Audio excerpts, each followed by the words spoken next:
Good evening, class, and welcome to the Week 5 discussion.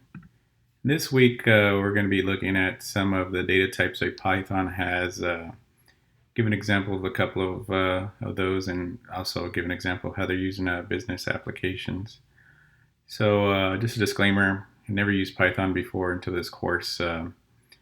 So I've used other languages, C Sharp, Java, those kind of things, and it prompted me to do a little bit of research because, like most languages, the concepts are the same, but the syntax definitely isn't, and that could be a struggle if you don't do some research on it. So, just going over the few basic data types, like many other languages have, it has a numeric data type, which holds your basic numbers, such as your int, your longs, your more precise numbers like your floats. And also, this one holds a complex of data type, which haven't used that one yet. So I was kind of surprised to see that it had that kind of data type in there.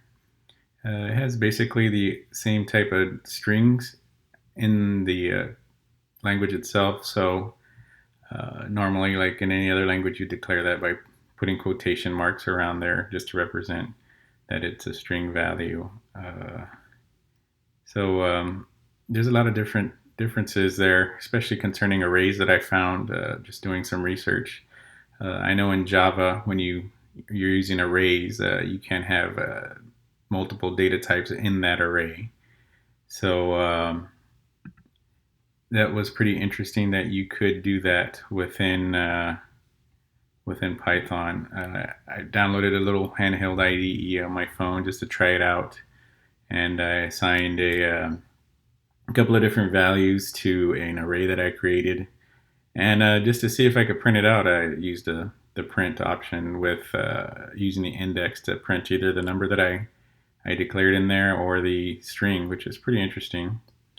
So in all coding, one of the most valuable data types that I always use is the Boolean for multiple different reasons. In a business case, you could use that in a number of ways that could be valuable to your organization, such as if you wanted to see in the bike sharing case how you could use that, you could just simply say, hey, is this person a annual member, true or false? And you could have that data type returned, or even the int, how many, you could put how much money they have invested in your company, or even how many years they've been a bike sharing member.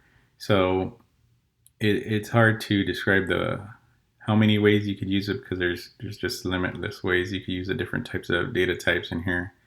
I know I am gonna do some more research on the complex type for your numeric numbers, and I also came across some other interesting data types that I've never heard of before.